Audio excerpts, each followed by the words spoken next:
The Guardian, selamat datang di SG Entertainment. And this is your host, Kadik Ayudia. Dan di sini udah ada Kak Adam. Halo. Gimana kabarnya Kak? Selalu baik. Kita di sini sekarang ada job desk tambahan yang harus lucu ya. Ya seperti itulah.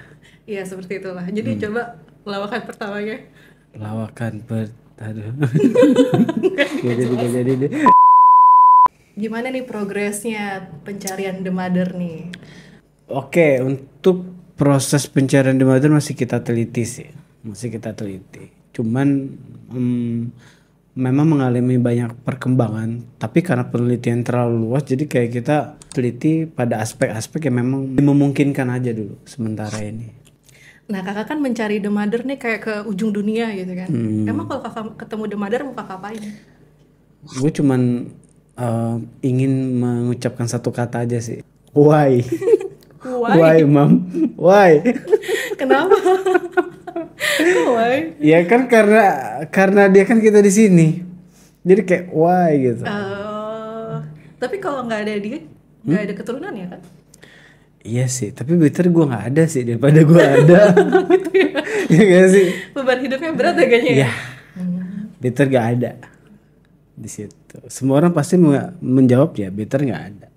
Kalau lu ketemu langsung, suatu hari nanti ketemu Mother nih, lu mau ngapain? Gue mau nanya. Nanya apa? Skincare lu apa? Iya juga sih. Itu bagus sih. Itu bagus skincare bagus sih. Wah, aku juga mau nih tipsnya gitu kan. Awet muda dari zaman dulu sampai sekarang. Oh iya juga sih. Itu bener sih. Itu masuk akal sih. Iya. Oke, tadi kan lu ketemu Mother mau tanya skincare ya. Kalau gue sih berharap kalau ketemu Mother sih minta masakin makanan sih. Kenapa? Karena hawa zaman sekarang udah jarang ada yang bisa masak. Widih. Sih. Ya gimana ya? Gitu. Emang dia pintar masak Kak? Pinter lah. Kan dia pintar meramu. Di Taman Tuhan tuh dia pintar meramu sih. Berarti kalau ikut Master Chef dia pasti menang ya Kak? Gua rasa iya sih. Nah, kita hari ini mau ngebahas soal salah satu tokoh dunia yang lumayan kelam lah, dan dia itu salah satu tokoh yang bisa dibilang eranya tuh genosida gitu. Genosida. Nah, teman-teman pasti udah pada tahu di masa itu ada yang namanya Holocaust juga, dan dia itu adalah salah satu petinggi partai dari Nazi ya Kak, kalau nggak salah ya. Nazi. Yaitu kita mau ngebahas soal Adolf Hitler. Nah, nih Kak. Nah, tapi sebelum kita mulai aku mau nanya dulu nih Kak. Kenapa Hitler kumisnya kayak di tengah doang? Dan dia juga kadang dulu pernah kumisnya ke atas gitu kan ya. Apakah dia ada obsesi terhadap kumis atau gimana? Kalau gua cek waktu di Google kemarin itu katanya itu kumisnya tuh kayak paraden. Iya. Jadi ke atas gitu kan. Pada akhirnya dipotong gitu kan. Tapi jujur setelah dia potong jadi kayak gini, itu menyusahkan gue sebagai seorang pelaku yang membaca memori dari wajah gitu kan. Kenapa? Terhalang wajah asli. Oh. Jadi kayak jujur gue nggak melihat wajah orinya di situ. Agak memberatkan gue. Jadi pas proses sedikit-sedikit gue scanning gitu kan, buat mempermudah, gue harus menutupi hidungnya kumisnya dulu tuh di situ. Oh jadi ngaruh ya Kak ya? Ngaruh. Orang yang make up terlalu tebal, filter, dan operasi sana operasi sini itu agak mempengaruhi sih. Mempengaruhi dari sisi? Hasil scanning di situ. Tapi pada akhirnya gue harus menggunakan berapa fitur scanning gitu, bukan cuma dari wajah tapi juga dari memori di situ sih. Cuman kumisnya memang membuat agak menyusahkan sih buat gua gitu. Bukan menghilangkan kumis ya Kak, fitur bisa juga. Ada juga tahu aplikasi yang ngilangin kumis. Nah, terus harusnya gua Iya, pakai aplikasi itu dulu ya. Di situ. Lanjut. Oke. Nah, gimana menurut Kakak? Dari hasil scanning kemarin gitu kan, beberapa yang udah gue dapet, hasil yang udah gue dapetin, Hitler itu tipe orang yang memegang teguh prinsipnya. Di situ sangat memegang teguh dan dia tidak bisa digoyangkan dengan mudah. Itu yang pertama. di situ. Prinsip yang seperti apa bisa dijelasin? Intinya kalau udah ngomong prinsip hidup itu dia pegang teguh. Yang kedua itu dia tipe orang sebenarnya dari kecil itu banyak menelan kekecewaan dalam hidup, dan pada akhirnya dia mencari tujuan hidup, supaya hidup dia mempunyai arti. Dan pada akhirnya dalam pencarian dia berfokus pada nasionalis atau jiwa nasional dia, atau pengabdian dia terhadap negara lah kita ngomong. Dan yang berfokus pada paham fasisnya itu. Yang ketiga, kalau gue pelajarin sisi manusianya dia gitu loh, dia tuh nggak bisa disebut Hitler lagi atau orang yang bernama Hitler, karena dia tuh seolah-olah menggambarkan sebuah ambisi yang berjalan, ngerti ya? Maksudnya gimana?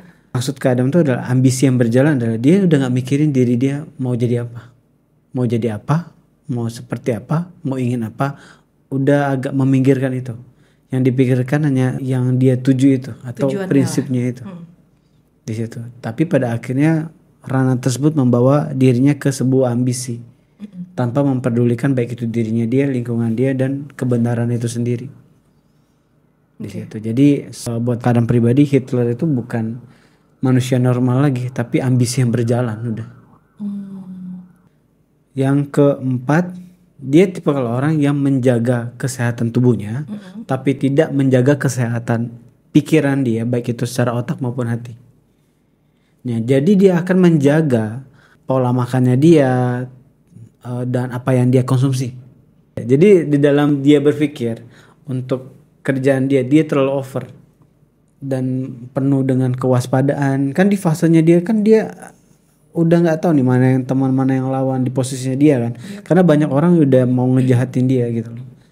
Jadi ya itu, dia tidak menjaga pikiran dan hatinya di momen dia semasa hidup lah.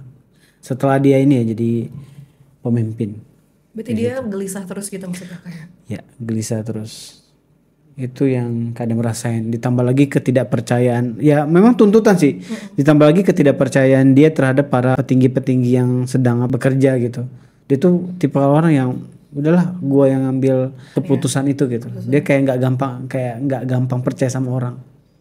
Di situ. Nah, kebayangin nggak dengan banyaknya tugas dan tanggung jawabnya dia, pada akhirnya dia benar-benar kayak nggak ada apa ya, maksudnya kecapean, stres segala macam di situ. Itu sih. Kenapa menurut kakak dia nggak mau mendelegasikan kerjaannya ke menteri-menteri atau ke bawahannya pada saat itu? Apakah dia sudah sering kali dibohongin kah atau gimana sama orang sekitarnya? Inti dia itu nggak suka dengan kegagalan. Dia nggak suka dengan kegagalan dan dia tuh orangnya selalu berplanning. Dia tuh tipe orang, dia adalah seorang konseptor gitu. Dia bisa membuat konsep atau berplanning dengan baik lah. Itu yang kadang rasain sih. Oh, jadi dia ingin memastikan konsepnya dia tuh bisa berjalan dengan sesuai gitu ya? Dengan sesuai. Tapi dia malah jadi trust issue, malah jadi perfeksionis. Jadi dia iya, malah dia perfeksionis benar. gak bisa jaga kesehatan. Gitu. Itu terus, sih. Kak? Dan dia tuh tipe kalau orang memang agak tangan besi memang. Jadi dia nggak peduli sama siapapun. Yang penting tujuan dia tercapai di situ. Nilai nurani dia semenjak dia memegang prinsip itu, jadi nilai nurani jadi kecil gitu loh. Jadi nggak ada nilai kasih di dia. Yang ada adalah obsesi, obsesi dan ambisi aja. Terus gue dapetin di memorinya dia tuh, dia selalu kayak membisikkan ke hatinya dia. Dan kalau dia lagi sendiri tuh dia selalu akan mengucapkan jangan mati dulu sebelum berhasil dengan tujuannya dia. Jadi walaupun dia lagi sedih, lagi capek, lagi letih gitu kan, dia akan berbisik ke hatinya dia. Ya intinya dia nggak boleh mati dulu sebelum tujuannya tercapai. Makanya gue bilang ambisi berjalan di situ. Jadi dia tidak berpikir tentang aku lagi gitu. Cuman bukan ke arah Tuhan, tapi ke arah ambisi. Kalau ke Tuhan kan masih enak, tapi ke arah ambisi itu yang fatal. Tapi bagusnya kan dia berarti pekerja keras dong Kak. Dia Sangat sangat pekerja keras. Cuman jadi pertanyaan setelah dia meninggal untuk apa? Jujur kalau gua telusuri lebih dalam sama aja. Dia tipe orang yang benar-benar kayak berfokus dengan tujuannya dia dan gak mementingkan tentang diri dia lagi sih.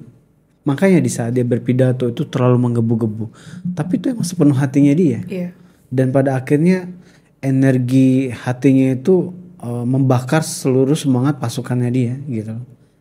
Emang itu real sih. Dia memang tulus dengan prinsip dan orang-orang yang memang dia bela lah gitu.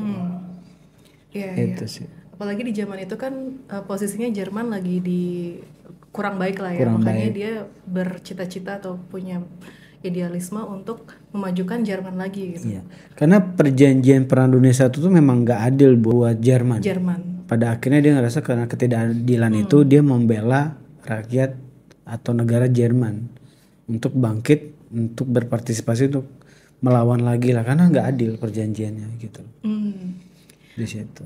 Nah, menurut kakak sikap yang kontroversial ini memang pure dia antisemitisme atau ada faktor lain? Ada dua hal yang pada akhirnya dia melakukan tindakan-tindakan menjadi sosok penjahat perang.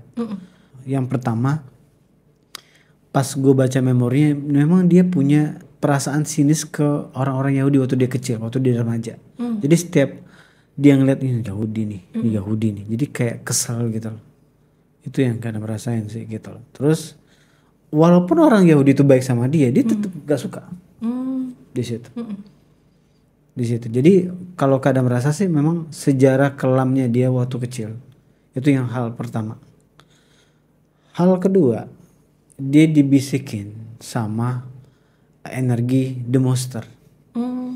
Dan energi The Monster itu lagi meng-create dia menjadi sosok gitu ya. Sosok yang dalam penelitian Kadam adalah ternyata kan ada dua energi nih. Ada dua energi di kosmik ini, ada energi the light, ada energi dark gitu atau kegelapan. Di energi kegelapan ini dia tuh selalu akan meng-create orang-orang untuk menjadi alat mereka.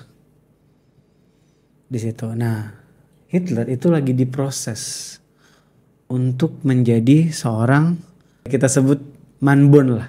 Ini istilah gua. Apa tuh manbon? Manusia boneka. Jadi manusia boneka ini memang di create sama dia untuk menjadi alat energi The Monster itu atau kegelapan itu. Nah, itu diproses, dibibit di situ. Sebenarnya kan semua orang pasti punya, bukan cuma dia sih yang ada sisi benci gitu, tapi kan tidak sampai pada tindakan-tindakan yang negatif. Cuman dia memang sudah dilirik atau sudah ditargetkan untuk menjadi alat oleh The Monster itu gitu. Apa syarat dan ketentuan untuk bisa dilirik sama energi The Monster itu?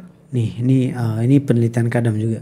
Sebenarnya The Monster ini atau kegelapan ini, dia ini mempunyai kesadaran. Karena dia mempunyai kesadaran, dia mengetahui manusia-manusia yang bisa dijadikan boneka sama dia atau menjadikan alat. Ciri-ciri pertama adalah orang itu harus hilang identitasnya. Dia mempunyai hilang identitas atau kritis identitas. Dia nggak tahu dia siapa lagi. Nah, orang-orang seperti itu salah satu cirinya. Kedua, lebih mempunyai kebencian atau dendam menumpuk. Dan ketiga, lebih tipe orang lebih mencondongkan nilai egonya dia atau amarahnya dia ketimbang nilai kesabaran spiritual dan yang lebih menenangkan gitu loh. Nah, kurang lebih sampai di situ dulu. Dia harus pintar nggak, Kak? Sebenarnya hukumnya wajib. Karena The Monster ini kan mempunyai kesadaran batin, dia akan memilih beberapa target, sebenarnya bukan satu, memilih beberapa target yang pada akhirnya beberapa target ini siapa yang akan menjadi alat yang mereka inginkan di situ. Ya bisa aja yang nonton di sini juga bagian dari proses itu. Di saat kalian selalu dibuat gampang emosi, gampang marah, lebih ke condong egois gitu loh. Bisa aja nonton salah satu dari dalam proses, kita ngomong dalam proses menjadi manusia boneka itu di situ. Nah, Hitler tuh diproses sebenarnya. Dari kapan kalau kakak lihat? Ya, karena kebenciannya begitu besar. Ya, kalau kadang lihat dari remaja sih. Dari remaja, belasan kalau kadang lihat. Itu. Oke, berarti dua Ya, faktor ada itu dua ya. hal. Satu, adanya apa? Pengalaman buruk dan banyak kekecewaan. Yang kedua itu ada faktor pembisik di situ. Hingga akhirnya dia menjadi seorang apa? Manusia boneka untuk alat monster itu atau kegelapan itu. Di situ. Berarti sesuai sih Kak, karena waktu di zaman itu ya, Kakak sebutnya sesuai karena pada di masa itu ekonomi di sana itu rata-rata yang di atas itu si orang-orang Yahudi gitu. Makanya banyak orang yang nggak suka sama Yahudi kan. Nah di masa itu juga katanya ya konspirasinya aku nggak tahu berapa enggak. Jadi ayahnya si Hitler ini adalah keturunan dari Yahudi itu sendiri dan dia suka mukulin mamanya gitu, yang dia sayang lah notabene. Terus dia juga katanya punya guru yang orang Yahudi juga yang suka kekerasan ke dia juga. Nah makanya dia kayak terbesit, pokoknya suatu saat kalau gue punya kekuatan gue akan habisin orang-orang Yahudi gitu. Nah menurut kakak gimana? Ya itu sesuai. Banyaknya kekecewaan yang menumpuk yang pada akhirnya dia membenci dan menjadi alat di situ. Makanya dia menjadi seorang yang sangat amat, kita ngomong cerdas tapi nggak wajar. Iya. Di Nah situ. bener-bener Kak, Ya sih. aku juga nanya sih, kalau dia benci sama Yahudi gitu ya, kenapa caranya kejam banget gitu? Kenapa tuh Kak? Kenapa dia kejam banget? Caranya tuh tidak manusiawi, maksudnya benar-benar kejam banget. Kan ada banyak yang dia lakukan lah, kayak misalnya rambutnya dibotakin, terus dikasih gas beracun gitu. Oke, jadi gini. Kalau kita ngomong kebencian, memang kebencian itu memang dibisikkan gitu. Cuman ada hal-hal di mana kayak Hitler memang benci dan memang dia tangan besi. Iya. Cuman harus diperhatikan juga di masa perang, di lapangan itu kan kita nggak tahu. Karena tentara-tentaranya Nazi juga itu udah kena brainwash juga nih. Udah kena brainwash yang pada akhirnya mereka bisa aja melakukan tindakan di luar dari perintah. Ya kan? Oke. Karena ya udah ke brainwash. Jadi mereka bisa jadi lebih jahat di situ. Jadi bisa aja Hitler nyuruhnya A, tapi yang dilakukan B. Ya kan? Bisa terjadi di situ. Jadi menurut kakak Hitler nggak sekejam itu sebenarnya? Jadi gini, kadang nggak mau menyalahkan total Hitler ya. Konsep kalau penjahat perang dan dilakukan, oke, itu yang terjadi. Dia memang kejam. Cuman ada hal-hal dulu juga yang kadang yakin di luar dari pengetahuan atau kemauannya dia di situ. Itu yang kadang tahu sih. Bisa aja mungkin misalkan analogi gini deh. Iya. Habisi. Gak mau tahu deh seperti apa penghabisannya. Caranya. Nah, bisa aja di lapangan beda lagi. Di situ. Karena Hitler tipe orang yang sebenarnya mau cepet beres. Dia bukan tipe orang yang nyuruh nyiksa sebenarnya. Dia mau menghabisi, oke. Cuman disuruh nyiksa. Gue rasa itu bukan stylenya Hitler. Ditakutkan orang lapangan nih yang dapat perintah suruh ngabisin yang paling cepet ya memang gas beracun. Iya, semuanya dikumpulin jadi satu terus selesai kan? Iya. Dan gak ada yang, ya logika aja. Mungkin saat itu manusia masih punya, tentara-tentara itu masih punya rasa bersalah. Disuruh nembakin semua orang kayak gitu kan agak bingung juga. Siapa yang mau gitu. Pada akhirnya kan yang paling simpel adalah gas beracun. Ya gak sih? Karena orang seperti Hitler gak mungkin mau nyiksa perlahan. Dia bukan, kalau gue rasa dia bukan seorang psikopat sih. Dia bukan orang psikopat. Dan orang-orang yang dibunuh di lapangan pun gak ada masalah sama dia gitu, ngerti kan? Cuman kalau aku rasa perintahnya aja yang memang kejam, menghabiskan di situ. Tapi pas di lapangan ternyata ya seperti itu. Holocaust. Gitu. Ya. Berarti setelah dia tahu kondisinya kayak gitu, dia juga ya udahlah juga ya. Yang penting tugasnya selesai. Dia lebih takut, dia lebih berfokus pada perang bukan pembantaian itu malah. Jadi dia meminggirkan pikirannya dia. Yang dipikirkan adalah gimana cara bertahan dari serangan sekutu. Ya, karena dia kan digempur habis-habisan gitu kan. Ditambah lagi ada berapa pengkhianatan yang pernah gue baca itu. Itu sih. Itu yang dia memang fokuskan memang. Sebenarnya. Ngomongin soal tujuan dia. Tujuan dia tuh apa menurut kakak? Tujuan dia maksudnya? Kan kakak bilang dia ingin mencapai tujuannya. Tujuannya apa? Ingin memperluas wilayah Jerman atau? Dia merasa bangsanya dia atau negaranya dia itu adalah bangsa yang hebat. Bangsa Arya ya? Iya, bangsa yang hebat dan bisa menguasai dunia ini. Itu yang dipikiran dia. Tapi tanpa sadar dia menjadi alat nih. Karena balik lagi dia nggak menyadari. Karena dia pikir semua intuisi dia itu datang berdasarkan keinginan dia. Padahal bukan keinginan dia. Tapi keinginan kesadaran the monster itu sih. Banyak orang sebenarnya yang tanpa sadar dikuasai. Gak usah jauh-jauh Hitler dah. Ya contoh inilah orang tua yang ngebunuh anaknya gitu kan. Nah kayak gitu. Terus orang yang dikuasai energi the monster itu seperti apa sih analoginya? Ya kalian pasti pernah lihat orang marah kan ya? Pernah. Nah orang marah itu udah gak sadar. Mana yang keluarga, mana yang anak, mana yang istri, dia udah gak sadar. Nah itu yang sedang dikuasai the monster. Di situ. Jadi energi negatif lah ya. Kalau the monster tuh yang benar-benar parah banget apa gimana? Beda orang yang cuman di fase lagi marah. Jadi kita masuk ke frekuensi energi the monster itu. Beda kasus lagi, kesadaran the monster ini memang menargetkan manusia-manusia yang memang cocok buat jadi alatnya dia. Gitu loh, ngerti kan? Jadi ada dua hal. Ada manusia yang jadi korban secara frekuensi aja nih. Jadi orang yang di fase nggak banyak penyakit hati yang pada akhirnya hatinya hancur, pada akhirnya tuh dia jadi memasuki frekuensi the monster, pada akhirnya kesadaran manusianya hilang.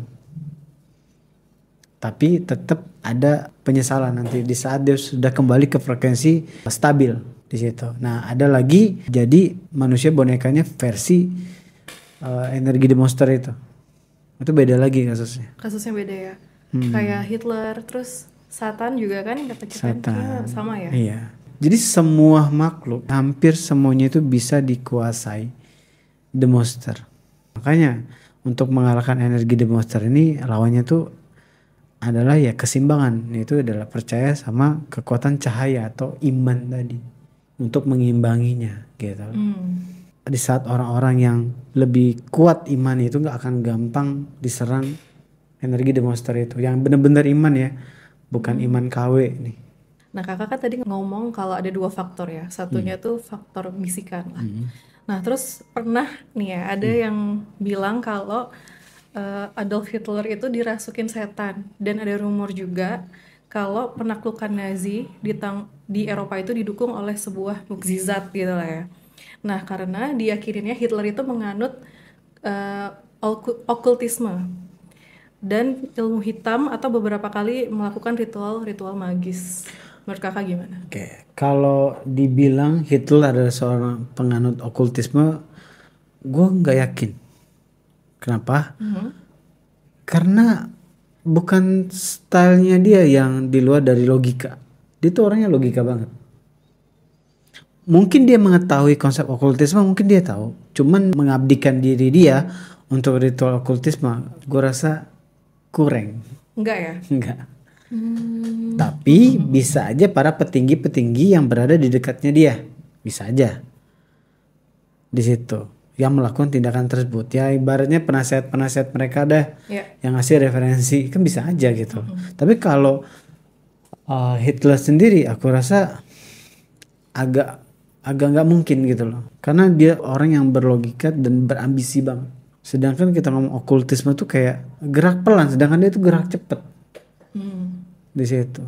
Kalau dia penganut okultisme, dia nggak akan ngebunuh secara menembak semua lawan politiknya. Harusnya disantet dong. Iya. Iya nggak sih? Apa karena zodiaknya Taurus ya? Berarti menurut kakak dia nggak melakukan hal itu semua ya? Ya, jadi dia bukan penganut okultisme. Kalaupun ada berita demikian hanya menggiring opini aja sih kalau feeling Kak Adam sih. Menggiring opini, hanya kayak mencocok logikan, padahal dia bukan seperti itu. Tapi di luar dari dia ya mungkin petingginya, penasihatnya mungkin gue bisa percaya itu gitu. Cuman kalau Hitler sendiri jauh dari ritual okultisme kalau kalian merasa di situ. Tapi dia tetap menjadi alat ya, menjadi manusia boneka. Dan bisikan-bisikan itu dia rasanya nyata atau emang di bawah alam sadarnya dia sih Kak? Atau dia emang pure tahu oh ada teman? Dia berdasarkan intuisi. Sistem kerja kuasa gelap itu sebenarnya kayak intuisi. Dia akan diberikan banyak planning pada akhirnya itu dia bisa bekerja dengan baik, tapi dengan tindakan mengarah pada kejahatan itu. Dan dia pasti akan dibantu sama energi monster itu untuk menjalankan proyeknya dia gitu. Jadi dia tuh sebenarnya nggak sendiri memang. Dia pasti dibantu sama kesadaran the monster itu, sehingga dia menjadi seorang yang sekarang.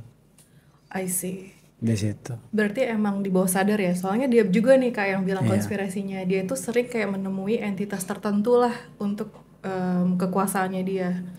Kalau menemuin entitas tertentu enggak, mungkin dia sering seolah kayak ngobrol sendiri di situ.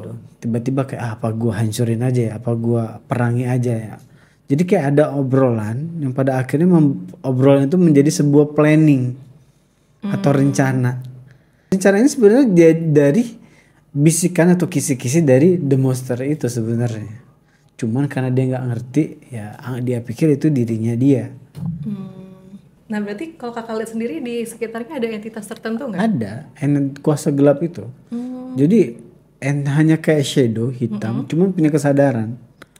Di banyak satu apa? Enggak satu, kita ngomongnya eksistensi. Satu eksistensi kuasa gelap. Di situ. Makanya di saat dia menyatu dengan energi the monster itu, otomatis di saat dia ngomong itu berbeda memang. Di situ membangkitkan amarah, emosi yang berloyalitas lah kita ngomong. Oh gitu ya, bukan karena dia punya jiwa seni ya? Seninya di mana? Dia kan awalnya pingin masuk seni, terus dia nggak keterima kan. Nah kalau orang seni itu kan biasanya punya jiwa teatrikal lah atau apalah. Enggak, kalau gue rasa di saat dia berpidato tuh bener-bener memberikan energi membara. Kalau lo pernah lihat nggak dia pidato? Di saat dia pidato tuh dia yang diberikan adalah amarah. Yang gue bingung seninya di mana? Di situ. Semua nadanya tuh hampir kayak sama tapi penuh ketegasan. Biasanya di berpidato tuh nadanya hampir sama tingginya. Nggak ada unsur seni dalam komunikasi gitu. Nggak. Yang dia kasih adalah kata-kata yang membakar amarah, tapi ada energinya di situ. Jadi dia menularkan atau meradiasi energi amarah tersebut yang dibantu dengan energi the monster itu. Jadi kuat powernya di saat dia bicara atau berpidato atau dia menyampaikan sesuatu. Menurut kakak, Hitler ini indigo nggak? Hitler, dia bukan indigo sih. Baik lagi dia manusia boneka. Jadi kekuatan dia itu berasal dari energi kesadaran the monster itu. Di situ semua intuisi yang dia dapati, terus rencana-rencana yang dia dapat itu bukan dari dirinya sendiri, tapi ada eksistensi yang membantu dia di situ. Berarti semua analisa kecerdasan dia itu bukan pure dia? Bukan pure dia. Oh. Di situ. Karena aneh, terlalu aneh seorang Hitler. Kalau gue bandingin foto dia waktu muda remaja sama dia sekarang tuh beda banget. Kayak sekarang kok berbobot banget, tapi berbobotnya bukan seperti manusia normal, tapi manusia yang diisi sesuatu gitu, ngerti gak sih? Di situ.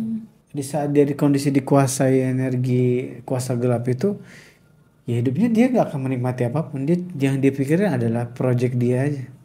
Nah Kak, bener nggak sih ada yang namanya kutukan atau karma negatif yang menimpa siapa aja yang terlibat dengan Hitler atau Nazi? Oke. Nah ini tuh ada hubungannya dengan orang-orang yang punya artefak di era Nazi. Bener nggak? Oke.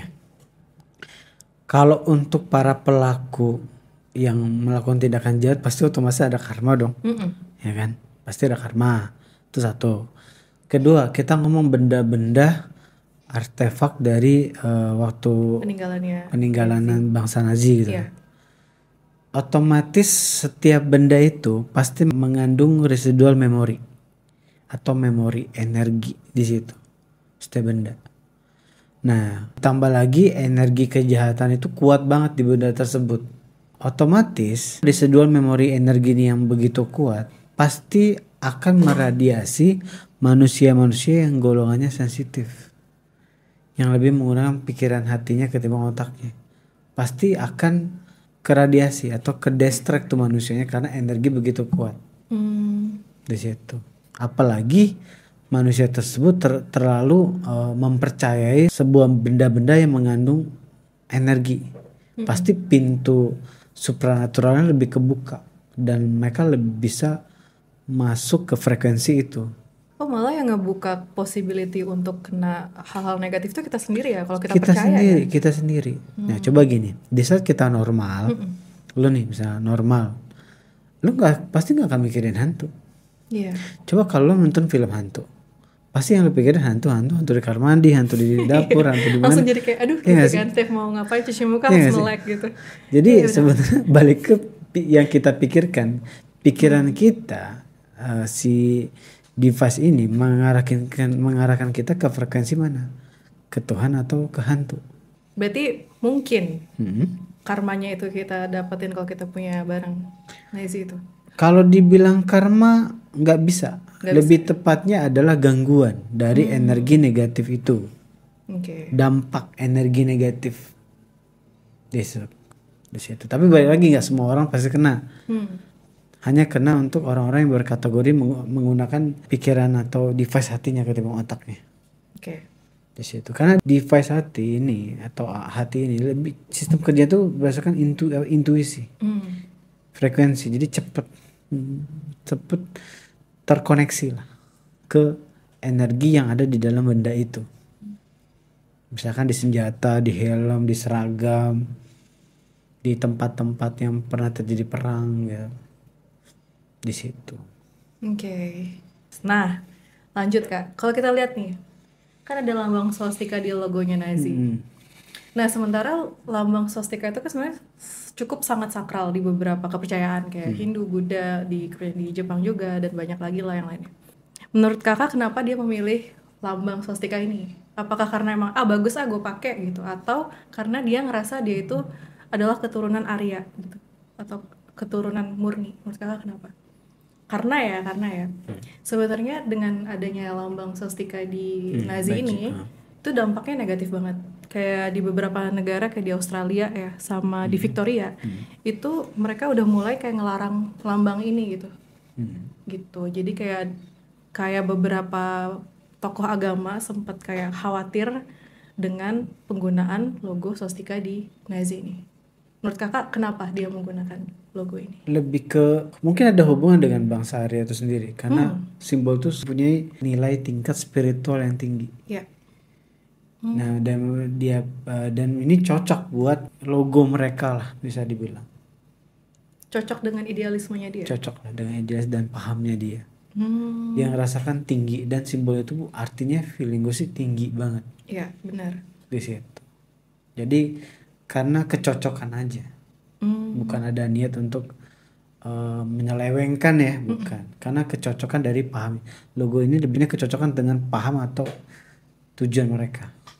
Makanya penting haki ya. Kalau punya logo brand itu dipatenin dulu guys, nanti dicolong kayak gini kan. Gitu ya Kak, berarti emang bukan ada motif tertentu ya? Bukan. Di situ. Karena ya orang seperti ini nggak berfokus pada, maksudnya mungkin berfokus, cuman yang jadi fokusnya dia itu adalah tujuannya sebenarnya. Itu yang terpenting. konspirasinya Hitler meninggal nih banyak banget ya, banyak banget ya. Tapi kalau menurut literatur sejarahnya, kematian Hitler itu di tanggal 30 April 45 itu caranya adalah bunuh diri di bunker Berlin.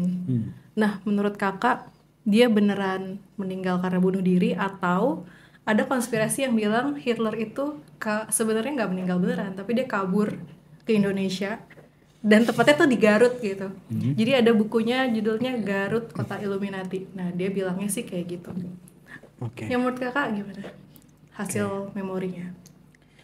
Dari hasil memori yang udah gua deteksi gitu kan, dia bunuh diri karena ada memori. Memori itu dia mengarahkan pistolnya ke arah mulutnya. Memori ini gua perkuat karena karakter orangnya. Orangnya nggak mungkin lari. Tipikalnya. Tipe bukan tipe orang kepribadian ini nggak mungkin lari dari perang terus nyelamatin diri, itu nggak mungkin. Nggak mungkin. Oh gitu ya? Ya. Gitu. Jadi ada dua hal yang memperkuat, satu memori, satu lagi kepribadian dia. Dia di seluruh hari nggak mungkin, pasti mendingan mati. Di situ. Kan gue bilang tadi kan, lagi yang gue sampaikan adalah dia ambisi berjalan. Jadi kalau disuruh lari kayaknya agak nggak mungkin. Jadi kondisinya dia yang gue tahu adalah dia udah meninggal memang. Di situ. Jadi dia meninggal bunuh diri, bukan kabur ke Garut. Nah kak, dia kan menikah dengan pasangannya si Eva Braun itu di akhir-akhir sebelum dia bunuh diri. Jadi kayak sehari sebelum dia bunuh diri dia nikah gitu. Kenapa? Oke, karena kalau dari gue dapetin dari memorinya Hitler, Eva memang tulus sama dia. Dia kan bukan tipe orang yang gampang untuk deket sama orang sebenarnya. Dia mempunyai pemikiran nggak gampang percaya sama orang. Tapi melihat ketulusan Eva, dia bisa merasakan itu. Pada akhirnya dia ya cocok sama Eva. Ya balik lagi ya, dia pasti ya di saat dia serius dan Eva pun memang tulus ya, menikah itu wajar kalau sudut pandang gue sih. Dan Eva pun kenapa bisa tulus, karena dia tipe orang yang nggak ada ambisi. Eva itu nggak ada ambisi orangnya. Eva nggak ada ambisi, plus dia tuh butuh sosok yang memimpin dia.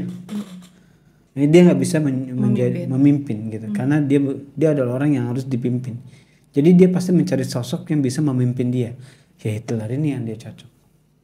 Berarti si Hitler memang suka juga beneran sama si Evanya gitu. Jadi gini, percintaan Hitler sama Eva ini memang agak ya luar biasa sih buat gue pribadi, karena memang tipe-tipe Hitler adalah tipe butuh cewek yang memang harus dikasihani. Dia itu sangat peduli sama cewek yang benar-benar yang butuh dikasihani sebenarnya, yang butuh sosok di situ.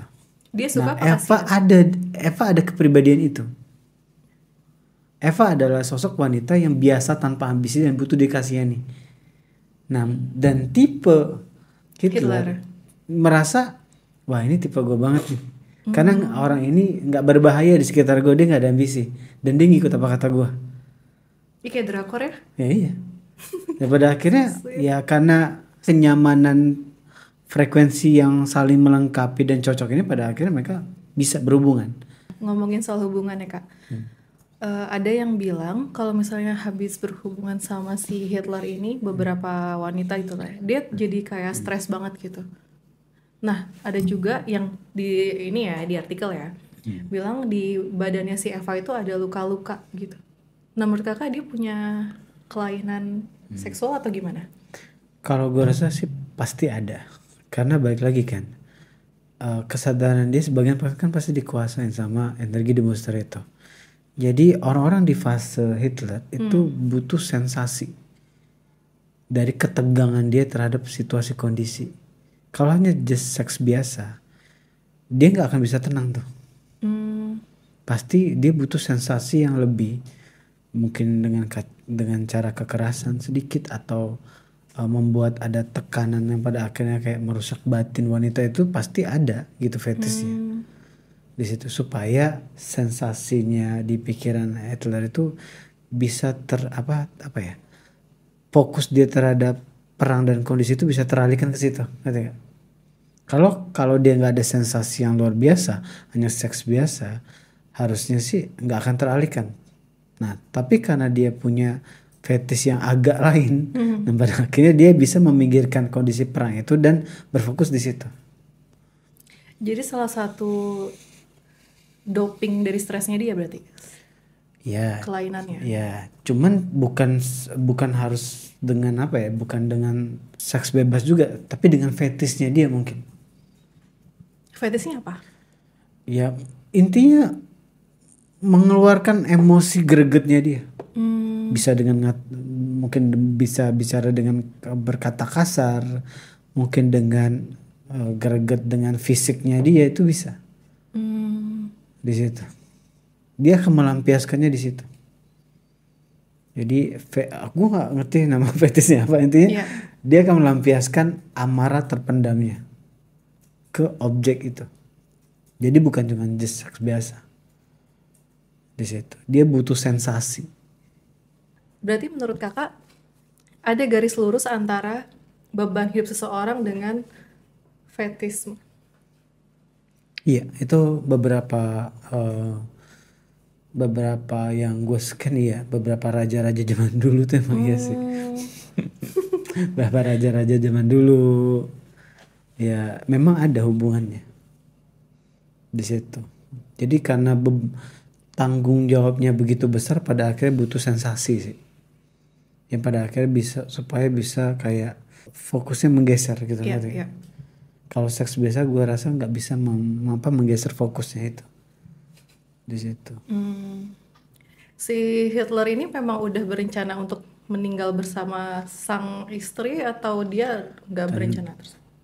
Pasti udah berencanakan sih. Dia tuh pasti udah tahu dia akan meninggal atau berakhir di situ. Dia pasti kan punya perhitungan, udah tahu. Makanya dia melakukan menikah itu karena dia udah tahu kondisi dia udah kejepit gitu loh. Dan si Eva ini sendiri kan habis itu dia meninggal juga kan? Iya. Minum cyanida ya. Nah dia juga memang udah tahu akan melakukan hal itu. Iya. Dan balik lagi dia akan ngikutin si pemimpinnya dia atau Hitler itu. Biasa itu. Berarti dia ini ya cinta sehidup semati ya? Ya kurang lebih seperti itulah. Sebenarnya ya cuman di posisi yang tidak enak aja sih. Tapi kalau gue boleh jujur, memang percintaan antara Eva sama itu tadi, gue agak tadi sempet ngelihat di mana, di bunker ya? Iya, di bunkernya Jerman itu. Berlin. Di bunker tersebut, gue ngerasa memang kayak ini ya percintaan memang sebenarnya ya saling menyayangi emang. Jadi kayak Hitler udah mulai sakit-sakitan gitu kan, terus Evanya kayak peduli ngambil minum segala macam, bener-bener kayak hubungannya bener-bener hubungan tanpa ada something yang pengen, kayak ada yang gue inginkan dari lo dan sebaliknya gue inginkan dari lo sesuatu. Kayak bener-bener hubungan kayak nothing, gue sayang lo dan lo sayang gue, udah. Dan kita saling membutuhkan aja secara personal, bukan karena ada value-nya di situ.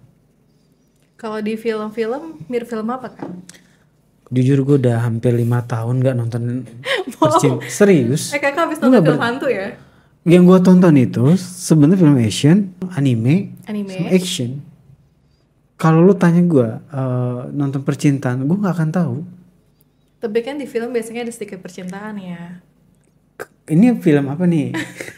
Kalau action gue kalau murni percintaan, gue hampir 4-5 tahun gue udah lupa, gue nggak nonton. Karena buat gue tuh beracun. Iya sih. Jadi gue nggak mau ningkatin sensitif gue atau menggesek sensitif gue biar lebih tajam tuh gue nggak mau gitu. Berarti kakak nggak ada referensi nih film apa? Mungkin kita bisa bikin film romantisme Hitler dan Eva ya. Terus udah lama gue nggak nonton gitu. Dan nggak tertarik juga sih, karena apa sih gitu. Kayak gimana ya? Kalau yang Hitler ini kenapa bikin kakak jadi berbunga-bunga? nggak berbunga-bunga juga, cuman ke distract dengan memori aja bahwa jarang, maksudnya gue jarang menemui hubungan yang bener-bener kayak nggak ada melihat sesuatu di personal orang itu, bener-bener kayak tulus aja. Untuk zaman sekarang buat gue agak jarang. Di situ. Terus yang kakak lihat ya, pas si Hitler nembakin pistol ke mulutnya, si Eva gimana? Di depan Eva apa enggak? Itu barengan. Ada yang bilang kan besoknya Evanya minum. Feeling gue sih mungkin barengan ya sih. Ini feeling ya, bukan jawaban secara supernatural. Feeling gue berdasarkan spek aja ya, bukan penelitian supernatural. Karena Eva bukan orang yang punya kekuatan untuk melakukan itu. Yang ada dia kabur pasti kalau Eva. Tapi kalau diajak bersama-sama, dia mempunyai mental itu, nggak sih? Di situ Eva nggak punya keberanian kayak nelen gitu, kayak gue rasa agak sulit ya. Kecuali dia dipaksa sama orang sekitar. Iya. Misalkan Hitler udah meninggal, dia pada akhirnya dia dipaksa untuk bunuh diri, ya mungkin ada kemungkinan. Cuman kalau tanpa ada paksaan agak sulit. Ini berdasarkan kita ngomong spek manusia ya, berdasarkan hitungan. Bisa aja besoknya, cuman dia pasti dipaksa, bukan nurani dia pengen apa, kepribadian dia pengen sendiri. Nah itu kayak agak sulit sih. Dia orangnya nggak berani. Cuman kalau dibarengin dengan Hitler, dia mungkin ada keberanian di situ. Karena rasa kasih dia tinggi kan ke Hitler. Di situ. Terus afterlife-nya si Eva gimana? Kan dia sebenarnya orangnya baik dan tulus, tapi dia bunuh diri. Dia ada dimensi apa? Semua manusia yang konteksnya bunuh diri pasti akan tersesat ke dimensi. Dan sulit keluar dari dimensi itu. Sama dengan Hitler tempatnya? Apa beda? Beda tempat. Dan ruang beberapa dimensi orang yang bunuh diri itu hampa, seolah-olah hampa, tanpa kayak tempat itu seolah sempit, seolah-olah ya, dan gak enak banget. Dan beberapa kasus orang yang meninggal bunuh diri itu mereka seolah-olah tetap bisa mendeteksi apa yang terjadi dengan orang-orang yang dia sayang. Maksudnya? Jadi kayak ini sebuah momen penghakiman juga, bagian dari penghakiman itu. Jadi misalnya ada orang tua yang bunuh diri nih. Nah orang tua tuh bunuh diri, cuman dia berada di dimensi kehampaan itu, tapi dia bisa merasakan kalau orang yang dia sayang tuh lagi bermasalah. Jadi koneksinya masih nyambung. Tapi koneksi negatif aja? Atau gimana? Lebih koneksi negatif aja sih. Makanya dia jadi tersiksa juga. Iya, jadi memang double. Jadi di saat anak itu tersiksa, dia akan jadi kayak penyesalan terus, kayak kenapa sih harusnya gue nggak seperti ini, gue nggak bunuh diri, akhirnya gue bisa, jadi kayak luar biasa di dimensi yang hampa ditambah disakitin secara jiwa kita. Jadi nggak ada enak-enaknya orang bunuh diri, tuh nggak ada enak-enaknya sebenarnya. Rugi ya, kita kan niatnya mau kabur dari masalah yang ada di dunia ini, malah ke masalah yang lebih parah dan lebih lama penghakimannya. Iya, dan gak ada habisnya kan, jadi tersiksa terus menerus. Gak ada.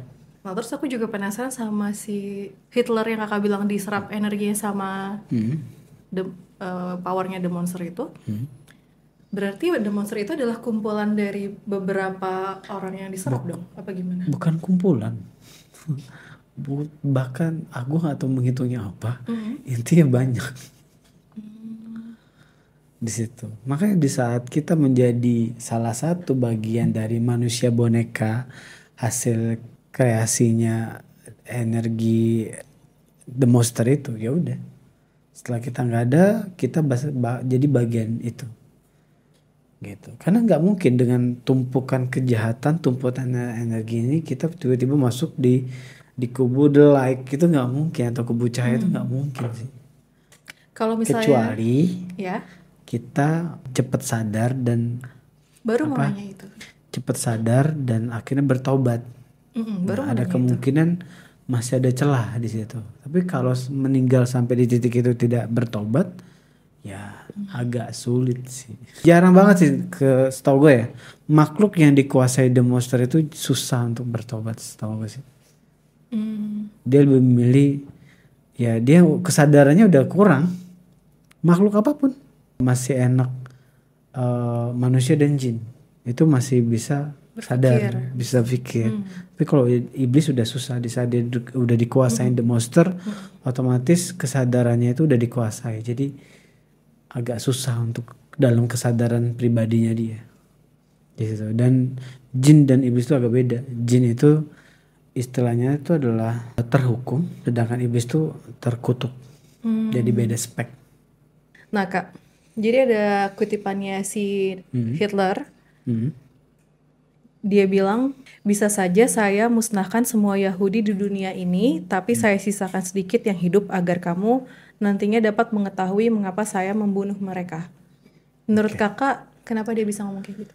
Yang jadi pertanyaan balik, kutipan itu masih belum bisa dipertanggungjawabkan. Itu emang dari Hitler apa bukan gitu sebenarnya. Kutipan gitu ya? itu masih dipertanggungjawabkan sebenarnya. Oh gitu ya? Iya. Jadi belum bisa dijawab sama gue pribadi I gitu. see.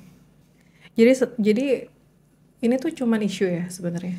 Belum ada kejelasan sih di situ. Itu beneran dia yang ngomong atau ada pihak-pihak tertentu gitu loh. Andai kata dia memusnahkan semua Yahudi yang ada di dunia ini, Andai what kata, if? what if? Apakah akan ada perang di Gaza? Karena nggak akan mungkin sih. Karena Tuhan itu udah punya rencana dengan akhir zaman. Jadi kayak nggak mungkin sih. Di situ Tuhan pasti akan mempunyai 1000 bahkan jutaan solusi untuk menghalangi dia dan the monster untuk mencapai tujuannya. Intinya Tuhan punya rencana yang kita nggak ketahui. Nih Kak, pertanyaan terakhir Kak. Menurut point of view-nya Hitler ini sendiri kan dia sebenarnya niatnya adalah jiwa nasionalisme dia. Niatnya baik lah, ingin mengangkat derajat bangsanya gitu. Menurut Kakak, benar nggak sih yang dia lakukan dengan niat baiknya membela bangsanya itu dengan cara yang dia lakukan walaupun itu menyakiti orang lain atau membunuh orang lain gitu. Nah kalau yang Kakak lihat, dia sekarang ada dimensi yang positif apa gimana? Dia berada di kubu kegelapan. Dia nggak di kubu cahaya, dia di kubu kegelapan. Karena pas tadi malam saat gue berdoa dan mencari tahu di mana sih letak posisinya, ternyata di kubu kegelapan, di kondisi dia terperangkap dan jiwanya terperangkap, dan jiwanya ini terus dihisap untuk kebutuhan dari kuasa gelap atau energi the monster ini. Dia terus menjadi alat di situ. Cuman bedanya kalau alat yang waktu dia menjabat dan masih hidup, dia menjadi alat yang bergerak. Bedanya pas sudah meninggal, dia menjadi alat yang diisep terus energinya untuk kepentingan kejahatan itu. Maksudnya kalau Kakak lihat sendiri dia lagi di neraka berarti? Kalau masih neraka masih mending ya, masih aman lah gitu. Ini di kubu kegelapan itu berarti kita jadi salah satu pemasok energi kejahatan itu. Ngerti gak? Oh, berarti dia bahkan nggak bisa bergerak kemana-mana. Dia akan di situ selamanya. Nah, jadi di saat kita hidup tapi penuh dosa dan kejahatan, kita akan menyatu karena jiwa kita unsurnya negatif, dominan negatif, maka kita akan masuk atau menyatu dan berkoneksi ke energi kegelapan itu. Tapi kan niat dia baik. Niat dia kan baik. Niat yang mana yang baik? Niatnya dia ingin memajukan bangsanya, nasionalisme. Kan banyak juga orang yang kayak gitu kan, niatnya baik kok gitu. Harusnya Tuhan ngerti dong kita niatnya baik. Niatnya memajukan bangsa. Dia berpikir tidak itu benar apa salah. Benar. Sudut pandangnya dia kan. Nah, di sini kadang-kadang kita suka kejebak nih. Perspektif mana yang kita pakai? Perspektif manusia. Kita ngomong kebenaran, nilai kebenaran ya. Perspektif manusia. Perspektif Hitler. Perspektif iblis. Atau perspektif Tuhan. Perspektif siapa yang dipakai? Karena di masa itu kalau kita tidak membunuh kan kita yang dibunuh. Ya, balik lagi. Apa yang dilakukan atau yang sudah terproses yang pada akhirnya menghasilkan apa yang dia terima. Jadi hukum timbal balik sebenarnya di situ. Andai kata dia tidak melakukan dan nggak ngikutin intuisi negatif itu, dan semua kebencian itu mungkin nggak akan terjadi. Dia mungkin nggak menjadi manusia boneka itu. Di situ. Jadi yang dipakai ini kita juga jangan suka kejebak nih. Banyak orang yang kejebak, ini seperti ini nggak? Yang kita pakai itu dari perspektif Tuhan. Nah kalau ada yang nanya nih perspektif Tuhan seperti apa? Wah itu udah berat. Kenapa? Berarti nggak ada kedekatan antara dia sama Tuhan. Nah perspektif Tuhan itu sebenarnya ada di semua kitab suci. Bahkan di beberapa kitab suci, dan kita di agama Islam aja itu ada istilahnya Asmaul Husna. Jadi ada 99 sifat. Di situ kita mengatakan pada akhirnya yang Tuhan inginkan adalah kebaikan untuk seluruh makhluk hidup, bukan bangsa. Bukan dirinya sendiri. Nah, jadi perspektif itu yang kita pakai. Jadi di saat dia membela bangsanya dengan mengorbankan banyak makhluk, yaitu dibenarkan tidak? Ya, pasti tidak. Iya. Jadi keadilan untuk semua makhluk, bukan segelintir makhluk. Di situ. Mungkin jadi pengingat juga ya Kak, di samping sekarang lagi panas juga nih dunia politik lah ya. Benar. Ya kita memang harus belajar sih. Kita ini sebenarnya ngikutin perintah siapa? Perintah manusia atau perintah Tuhan? Pemimpin tertinggi negara pun itu tetap manusia. Jadi yang kita ikutin adalah perintah Tuhan sebenarnya. Nah beberapa kita ngomong tentara ataupun pihak berwajib ini suka salah nih. Di saat kita bertindak mengikuti perintah manusia, ya siap-siaplah penghakiman itu. Tapi di saat kita ngikutin perintah Tuhan, maka amanlah hidup kita. Di situ sih. Jadi hati-hati nih dalam menjalankan perintah. Itu perintah siapa? Perintah Tuhan yang disampaikan ke manusia atau perintah versi manusia itu sendiri, bukan versi Tuhan. Di situ. I see. Dan sebenarnya juga kayak hati nurani kan harusnya berfungsi di saat kita mau melakukan sesuatu ya. Apalagi kalau negatif kan pasti ada pergejolakan batin gitu lah ya.